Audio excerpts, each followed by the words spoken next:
In early October 2025, a video surfaced on Tanzanian social media that immediately caught the attention of both the public and military authorities. The man at the center of it is Captain John Charles Tesha, a figure whose statements have sparked debate, concern, and a sense of unease across the nation. But why would a mid-ranking officer feel compelled to publicly call for military action in response to election outcomes? 20 seconds.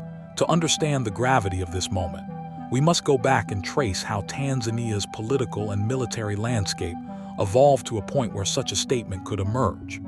Since independence, Tanzania has maintained a reputation for relative stability, yet its leaders have always had to navigate pressures from Washington, China, and the European Union, while also managing domestic discontent and generational frustrations. The analogy to Captain TRAORE reflects the symbolic resonance of Thomas Sankara's revolutionary ideals, suggesting that Captain Tesha seeks not only to challenge current authorities, but also to embody a vision of leadership inspired by anti-corruption, anti-imperialist, and nationalist principles. According to CAJ News Africa, a military captain causes a stir in Tanzania. The video immediately triggered heightened surveillance and official warnings, illustrating how sensitive the government is to any hint of military dissent. This raises a critical question. Is this simply an isolated act of personal conviction, or does it reflect a broader undercurrent of unrest within Tanzania's military ranks? And if so, could external powers with strategic interests in East Africa, Washington, Beijing, or Brussels, be watching and calculating how this could shift political dynamics? Furthermore, the statement made by Captain Tesha in October 2025, analyzed by Ujasusi Intelligence, is not a casual remark. It carefully frames concerns about the integrity of elections, the concentration of power, and perceived threats to national sovereignty, exposing tensions between political authority and the military. This leads to deeper questions. Who truly supports or opposes these calls within the military? Is there potential for a factional divide that could destabilize the nation? And finally, what does this moment reveal about the symbolic power of invoking figures like Sankara in a country geographically distant but ideologically connected to his legacy? As we progress through this investigation, we will unpack these layers, exploring the historical, political, and social contexts that made the emergence of Captain John Charles Tesha not only possible but significant. After the first minute, to understand how Captain John Charles Tesha reached a point where he could publicly challenge the political status quo, we must examine Tanzania's historical and geopolitical landscape. The nation has long maintained an image of stability, yet beneath this surface, political, economic, and social pressures have accumulated. The European Union, through development programs and political influence, has shaped governance norms, while China's investments in infrastructure and resource extraction have expanded its strategic presence. Washington monitors all of this closely, weighing how shifts in East Africa could affect broader regional dynamics. Domestically, Tanzania's military has historically been seen as neutral, but decades of economic inequality, political frustration, and youth disillusionment created an environment ripe for bold, unprecedented statements. According to Ujasusi Intelligence in their analysis of Captain Tesha's October 2025 statement, his message is far from spontaneous. It is informed, deliberate, and aware of the structural tensions within both the military and political spheres. This raises critical questions. Is Captain Tesha representing genuine internal dissatisfaction, or are external actors subtly influencing his actions? And why invoke the symbolism of Thomas Sankara at this moment, decades after his revolutionary influence in West Africa? The Tanzanian government's response, issuing social media warnings as reported by BBC News in Tanzania, issues social media warning after video calls for military action, demonstrates a clear concern about digital mobilization, where online content can transform discontent into coordinated political or military action. Could this be a turning point that challenges the country's traditional stability? Or will authorities successfully contain it before it spreads further? Moreover, what does this moment reveal about the internal cohesion of Tanzania's military? Are there factions quietly aligned with or against Tesha's vision? As we continue, these questions guide our investigation, showing that the emergence of Captain John Charles Tesha is not just an isolated incident. It is the product of decades of political, economic, and social dynamics converging at this precise moment, and it may have far-reaching implications for the future of Tanzania and the region.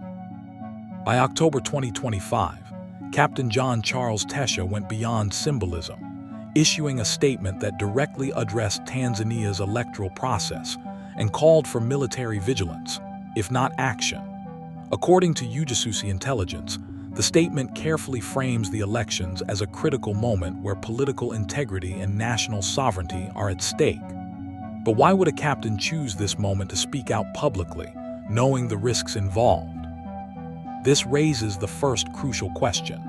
Does this reflect genuine concern for democratic fairness, or is it a strategic maneuver to assert influence within the military hierarchy?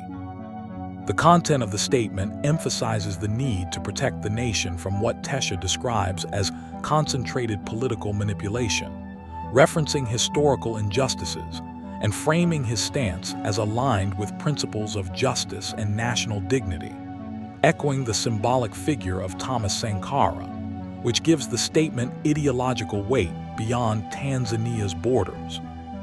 Furthermore, the government's immediate reaction, as reported by BBC News in Tanzania, issues social media warning after video calls for military action, demonstrates the fear that such a statement could inspire coordinated action among disaffected officers or civilians, amplified by social media.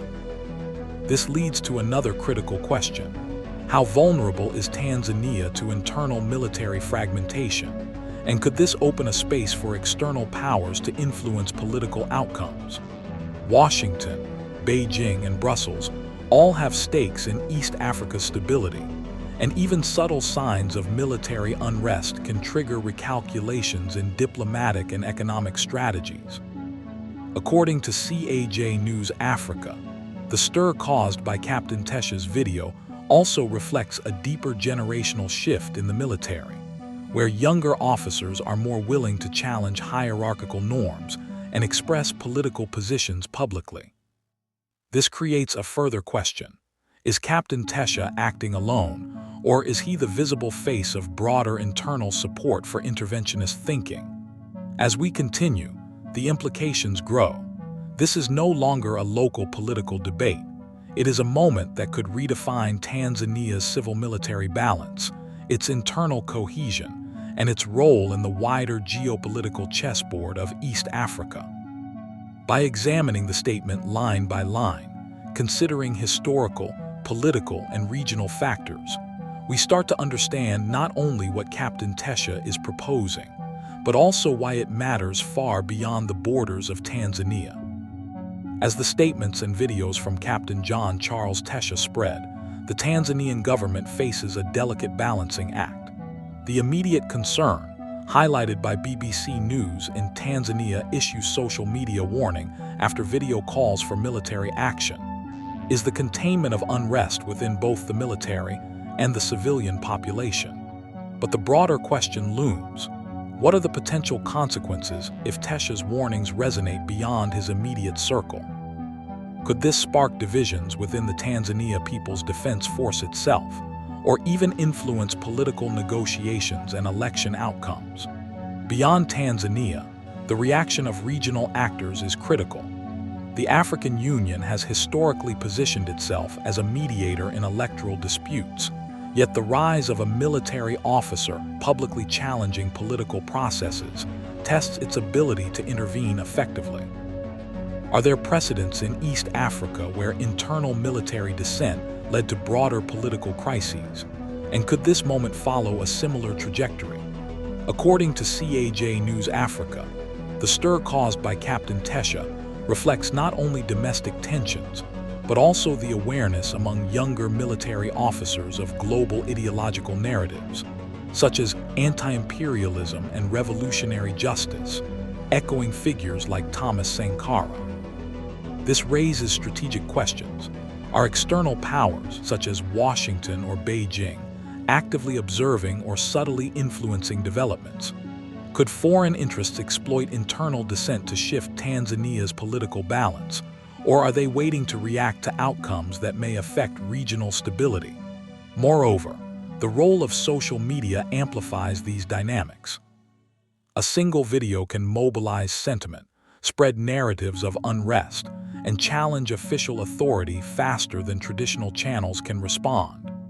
As analysts note, this is not simply a Tanzanian issue. It is a signal of how military influence, digital media, and historical symbolism converge to shape political events in real time. The ultimate question becomes, will Captain Tesha's actions lead to meaningful reform, be contained as an isolated event, or trigger unintended destabilization that draws in both regional and global actors? By tracking his statements, the reactions of authorities, and the geopolitical undercurrents, we begin to see the layers of strategy, symbolism, and risk embedded in this unfolding story, a story that may redefine the balance of power in Tanzania and beyond. While Captain John Charles Tesha is his own individual, the title of the video, the new Captain TRAORE in Tanzania, another son of Sankara, emerges, serves as a symbolic framing. It links Tesha to the revolutionary ideals of Thomas Sankara, invoking anti-corruption, anti-imperialism, and nationalist principles. But why use this analogy, and what does it communicate to the Tanzanian public and the wider African audience? By referencing Sankara, Tesha's actions are cast not simply as military dissent, but as a morally charged, ideologically inspired challenge to the status quo, implying that the current political system is failing its people. According to Ujasusi intelligence, this symbolism is deliberate. It strengthens Tesha's message and signals to younger generations and politically aware factions within the military that his stance is aligned with broader African revolutionary narratives. This raises important questions. Is this purely rhetorical, or does it reflect a deeper ambition to influence Tanzania's political trajectory? How will the government respond to a figure who wields both military credibility and symbolic power? Furthermore, the analogy amplifies scrutiny from external observers. Washington, Beijing, and Brussels are all aware of how such narratives can inspire shifts in influence, particularly in a country like Tanzania with strategic significance in East Africa. The question then becomes, does invoking Sankara's legacy increase Tesha's leverage, or does it risk drawing international pressure to isolate him? And how will the Tanzanian public interpret this symbolism? Will it inspire support, fear, or cautious observation? Beyond politics, this moment highlights the power of narrative in modern Africa, where historical memory, ideology, and media converge to shape perceptions and actions. Captain Tesha's statement and its framing as the new TRAORE thus operate on multiple levels. As a military alert, a political critique, and a symbolic declaration that challenges both domestic authority and regional expectations. By understanding these layers, we begin to see why a single video could have implications far beyond Tanzania's borders, influencing military culture, political debate, and even the strategies of external powers monitoring the region. As Captain John Charles Tesha's statements continue to circulate, multiple potential scenarios begin to emerge. The first scenario involves containment. Tanzanian authorities could successfully isolate Tesha's influence, monitoring his communications and controlling military dissent before it spreads. According to BBC News, the government's social media warnings already reflect this approach, demonstrating an intent to prevent online mobilization from translating into real-world action. But the second scenario is more complex. What if Tesha's message resonates with other officers or civilian groups dissatisfied with political stagnation? Could this spark internal divisions within the Tanzania People's Defense Force, or even inspire localized mobilization that challenges the current electoral framework? The African Union, historically positioned as a mediator in regional electoral disputes, faces its own questions. How can it respond effectively when dissent originates from within a nation's military, rather than purely from political opposition? Meanwhile, external powers such as Washington, Beijing, and Brussels are closely observing. The stakes are high. Tanzania is strategically positioned in East Africa, and any hint of instability could influence trade, investment, and regional alliances.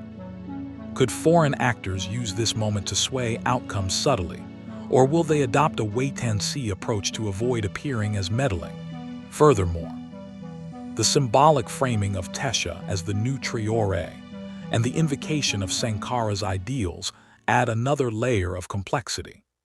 This narrative resonates beyond Tanzania, potentially inspiring similar movements in other nations, or influencing regional perceptions of military and political authority.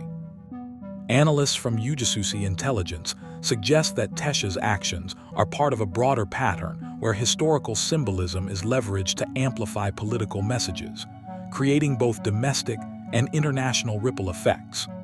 Ultimately, the key question remains: will Captain Tesha's actions lead to meaningful reform, force political recalibration, or inadvertently trigger instability that draws in regional and global actors?